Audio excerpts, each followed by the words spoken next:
kita tidak boleh meludah ke arah depan kita, nggak boleh. Misalnya ada sedikit kotoran di mulut kita ini, terus kita meludah ke depan, nggak boleh seperti itu. Lalu bagaimana caranya? Caranya boleh kita usap dengan tangan dan kita oleskan aja ke baju kita, boleh seperti itu. Kenapa kok kita nggak boleh meludah ke depan kita? Karena di depan kita itu arah Allah, di depan kita itu ada Allah. Masa kita mau meludahi Allah? Assalamualaikum warahmatullahi wabarakatuh.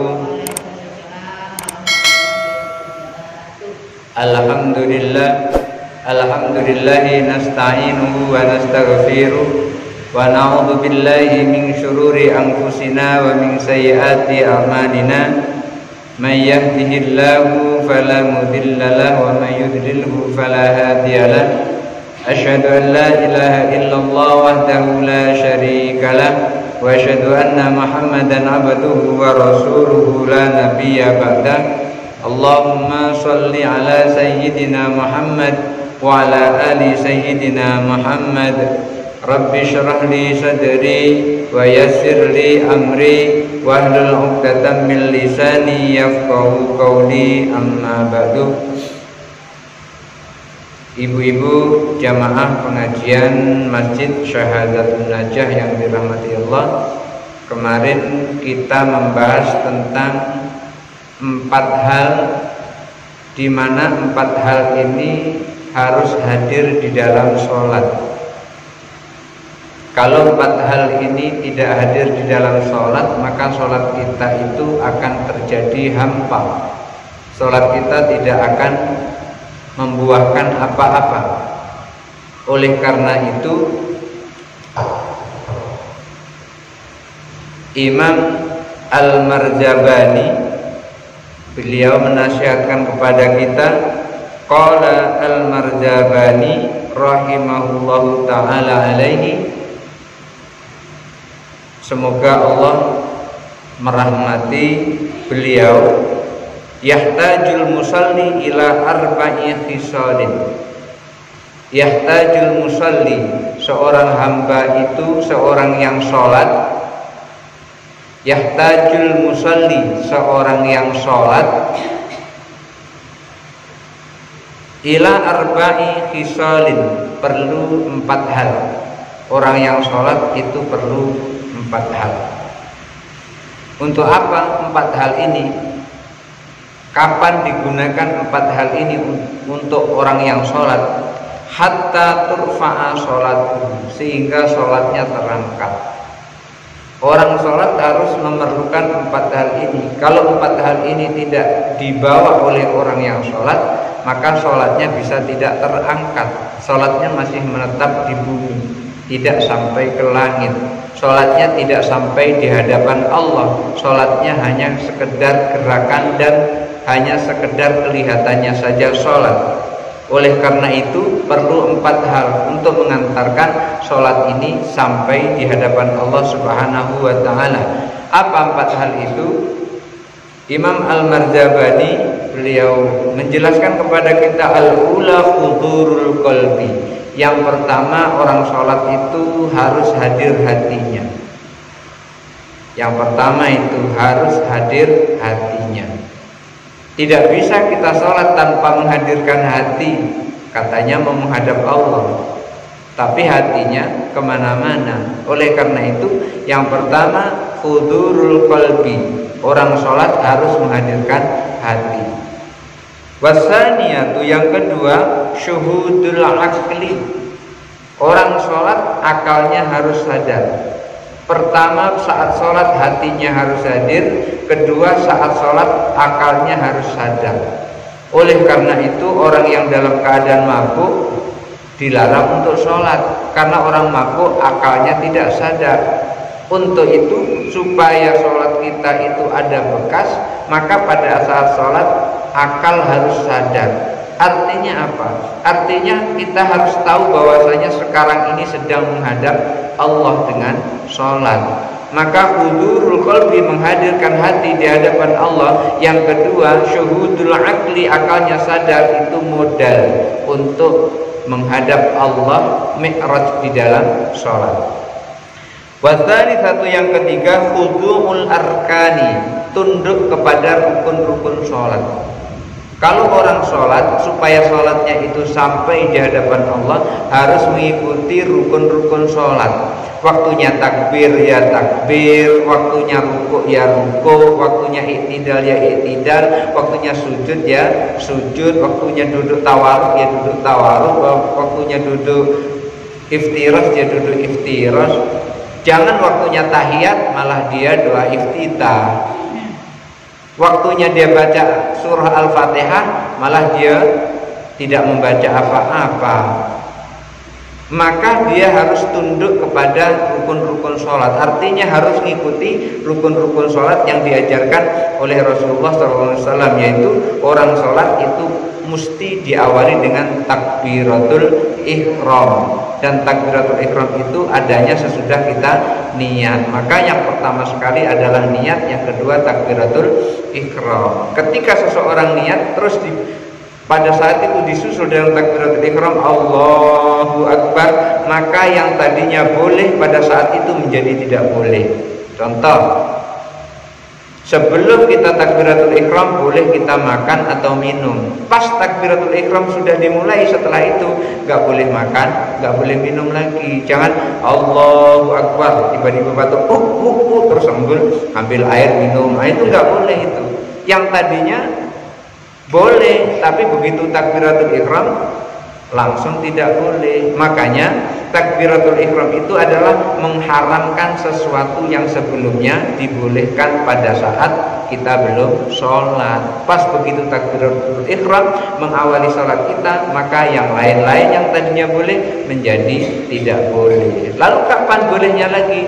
Setelah salam, assalamualaikum warahmatullah, assalamualaikum warahmatullah. Setelah itu baru yang tadinya tidak boleh pada saat sholat kemudian terus menjadi boleh. Misalnya langsung setelah salam tuh langsung batuk, langsung ambil minum, nggak apa-apa, sholatnya sudah selesai.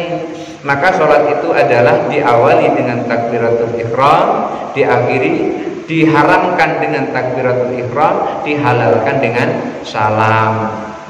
Jadi sholat itu seperti itu. Maka ketika orang sholat tunduk kepada rukun-rukun sholat, maka sholatnya bisa terangkat sampai di hadapan Allah Subhanahu wa ta'ala. Warrabi'atu, dan yang keempat, khusyu'ul jawarih, anggota tubuhnya khusyuk. Orang sholat itu anggota tubuhnya khusyuk. Ketika sholat, tangan kita tidak boleh bergerak-gerak. Pada saat takbiratul ihram bersedekap, ya bersedekap seperti ini. Tidak boleh sambil sedekap terus melambai-lambai begini, enggak boleh.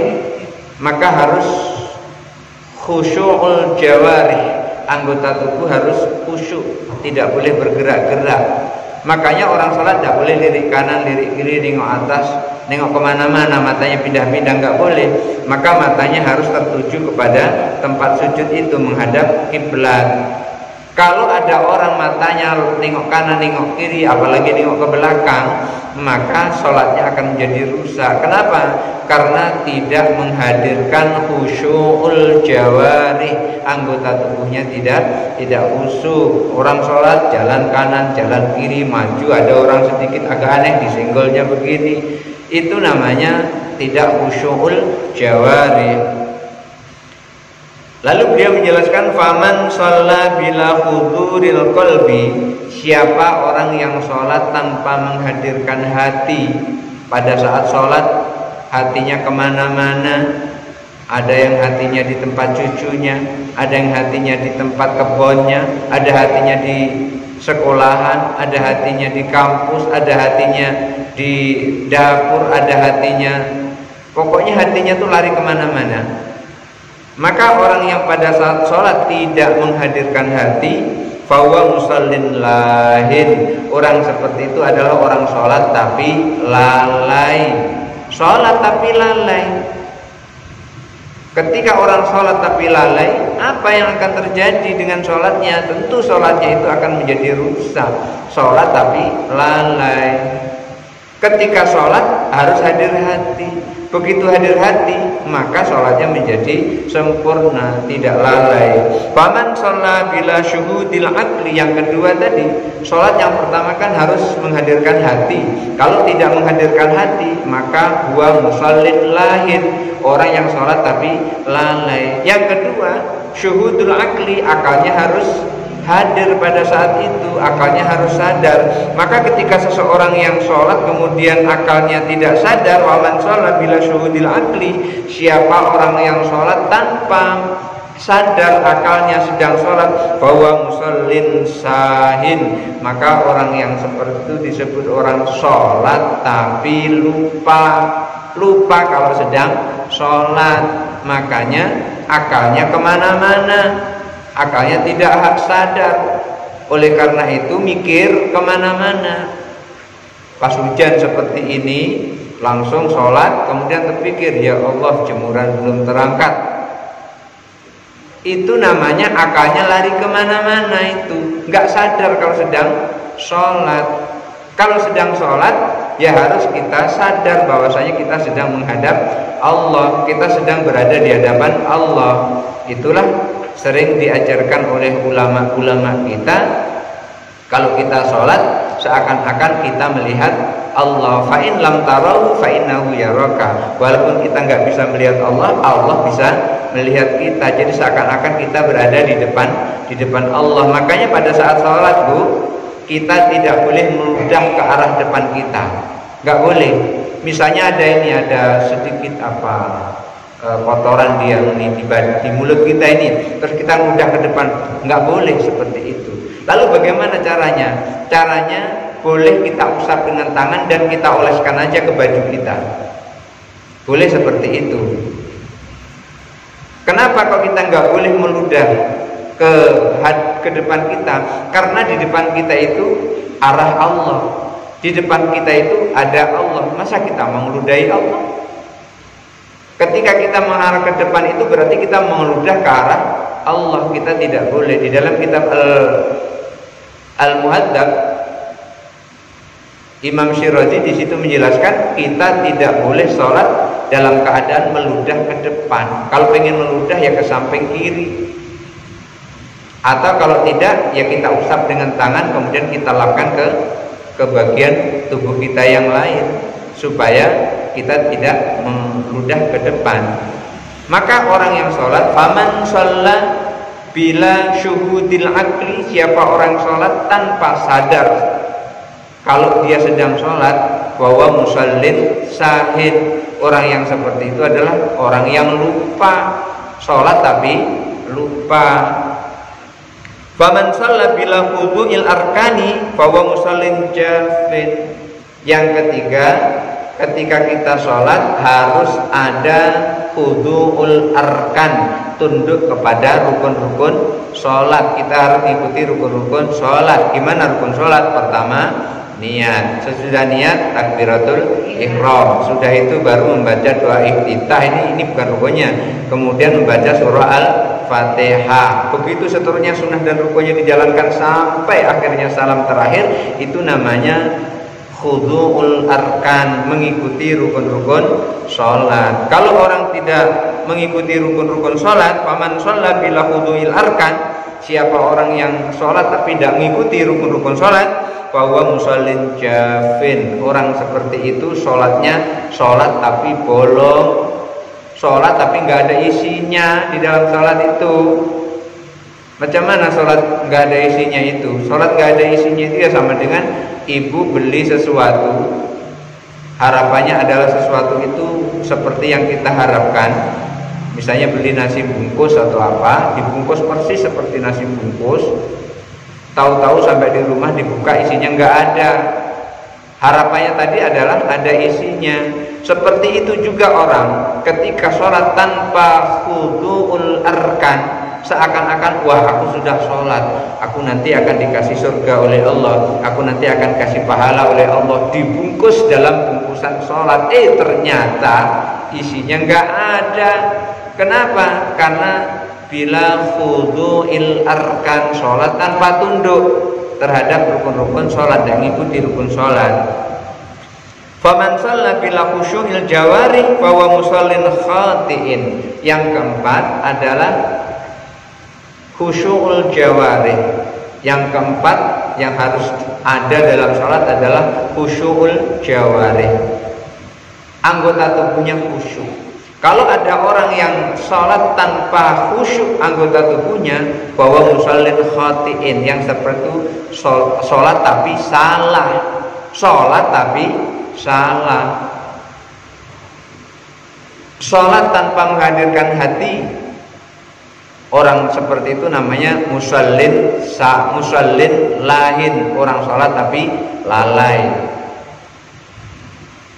Sholat tanpa sadar hatinya, bila syuhudil akli, sholat tapi lupa. Sholat tanpa khudu'ul arkan, tidak ikuti rukun-rukun sholat, yang seperti namanya sholatin jafin, orang sholat tapi sholatnya bolong. Kemudian yang ketiga, tanpa khusyukkan anggota tubuh, disebut dengan sholatin khati'in, orang sholat tapi salah sholatnya. Masa sholat anggota tubuhnya nggak khusyuk, nengok kanan nengok kiri, ada sedikit gerakan di sebelah kanan langsung noleh, ada mobil lewat langsung noleh, yang seperti itu sholatun khati'un, sholat yang salah. Faman shalla bihadil arkan fahuwa musallin wafin. Siapa yang sholat dengan 4 rukun ini? Apa 4 rukun tadi? Pertama hudurul qalbi, yang kedua syuhudul akli, yang ketiga khudu'ul arkani, dan yang keempat khusyu'ul jawarihi. 3-4 ini kalau ada pada diri orang yang sholat, itulah disebut dengan musallin wafin, orang sholat dengan sempurna. Maka orang sholat dan sempurna sholatnya apabila 4-4-nya ini ada hudurul qalbi, ada syuhudul akli, ada khudu'ul arkani, ada khusyu'ul jawarihi, ada 4-4-nya ada, itulah disebut dengan musallin wafin, orang yang sholat dan sholatnya sempurna. Ibu-ibu yang dirahmati Allah Subhanahu wa ta'ala.